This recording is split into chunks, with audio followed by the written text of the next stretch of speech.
ఇప్పుడు ఎలక్షన్లలో ఓటమి తప్పదు అని భీమగల్ ఎలక్షన్లో ఓటమి తప్పలేదన్న భయంతో ఒక పిసిసి ప్రెసిడెంట్ 12 కౌన్సిలర్ స్థానాలు ఉన్న భీమగల్లో రోడ్ షో పెట్టి 2 మీటింగ్లు మాట్లాడిండు వచ్చి.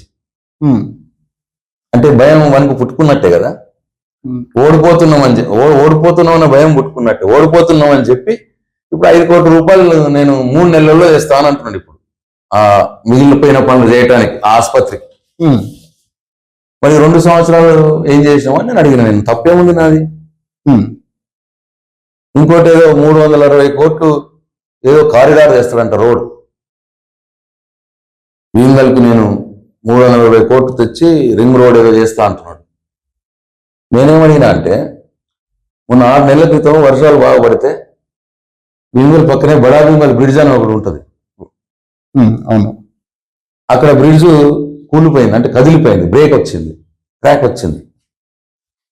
క్రాక్ వస్తే మట్టి నింపి మోటార్ పోవటానికి అని చేయటానికి 4 నెలలు తీసుకున్నారు వాళ్ళు.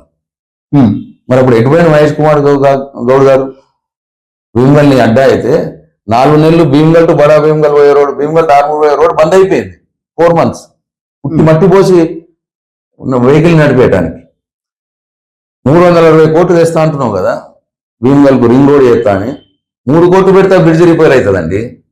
2 సంవత్సరాల 2 నెలలు ఏం చేసినామని అడుగుతున్నా నేను. 3 కోట్లు ఏమి తెలియవు మరి.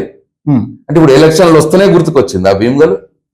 ఈ 2 సంవత్సరాలు ఎందుకు గుర్తు కాలేదు మీకు భీమగల్?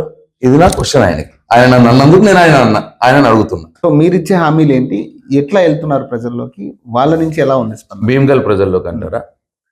భీమగల్ ప్రజలకి